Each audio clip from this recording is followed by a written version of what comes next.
네, 속개 선언으로 더불어민주당 제158차 최고위원 회의를 속개하겠습니다. 네, 회의를 속개하겠습니다. 먼저 정청래 최고위원의 모두 발언이 있겠습니다.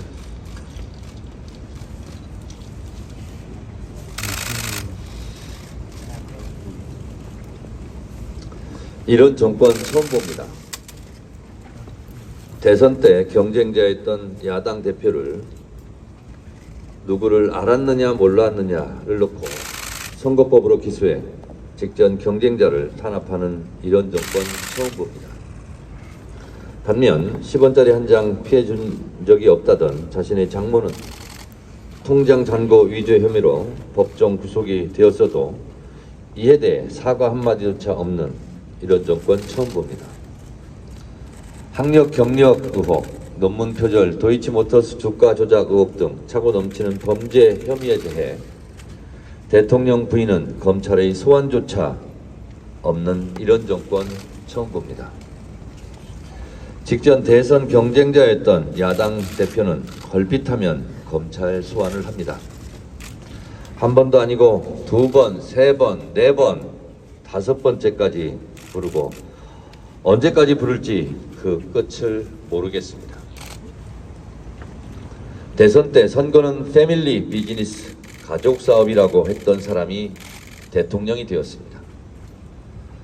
대통령 처갓당 고속도로 종점 변경 사건은 대형 패밀리 비즈니스였던가 봅니다.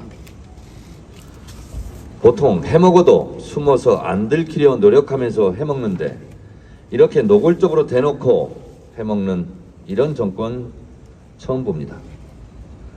아직도 처갓당 쪽 변경안인지 원하는지 아무런 결론이 나지 않고 있습니다.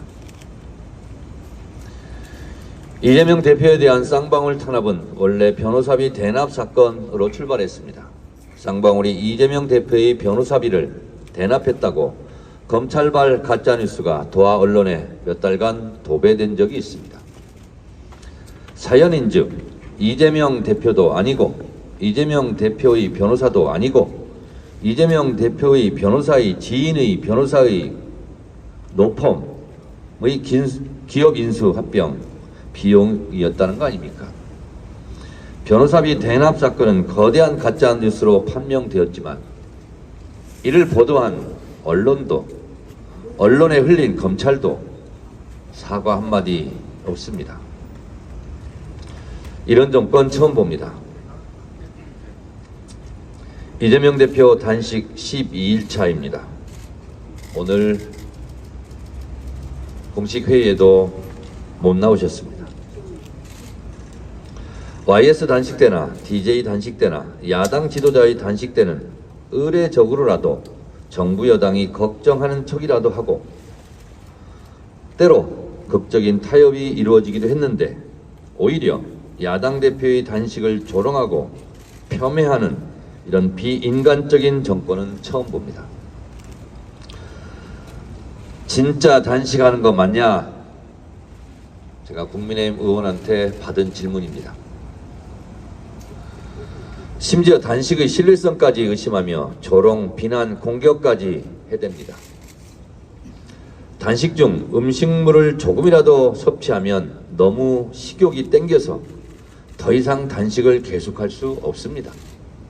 제 경험상 그렇습니다. 단식해본 사람은 다 압니다.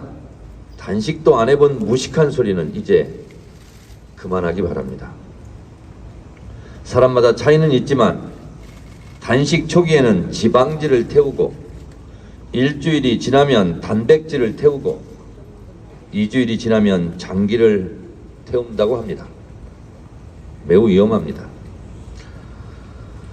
이재명 대표의 건강이 심히 걱정됩니다. 하루하루가 고통의 연속입니다. 많은 당원과 지지자들께서 대표의 단식 중단을 요청하는 문자가 쇄도하고 있습니다. 대중들의 심리적 연대감도 폭넓게 형성되고 있습니다. 이재명이 아프니 나도 아프다는, 해도 너무한다는 윤석열 정권에 대한 분노가 폭넓고 두껍게 조직되고 있습니다. 반면에 민주당 국회의원들 지금 뭐하고 있냐?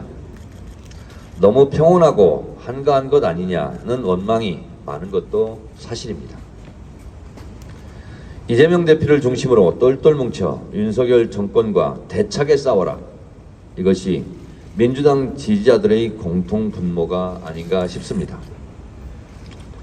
목숨을 건 이재명 대표의 단식, 민주주의를 지켜내는 것이 지금 이 시점에서 나라를 구하는 길입니다. 이재명 대표를 지켜내는 것이 지금 당장 민주당의 길입니다. 이재명 대표를 지키고 민주당이 똘똘 뭉쳐서 윤석열 정권의 폭주를 막는 것, 그것이 국민에 대한 도리입니다. 없는 것도 있는 것으로 만들고 있는 것도 없는 것으로 만드는 정권, 정치 무능, 경제 폭망, 외교 참사, 안보 불감증, 국방 무대포, 불안한 사회, 비정상 문화, 역사 왜곡까지 이런 총체적 무능 포갑 정권은 처음 봅니다. 박정희 전두환 때도 이러지는 않았습니다. 지금은 정적 제거, 야당 때리기에 타격감을 즐기고 있겠지만 분명 끝이 안 좋을 겁니다. 끝이 안 좋은 불행하고 비참한 이런 정권의 종말도 앞으로 처음 볼 겁니다.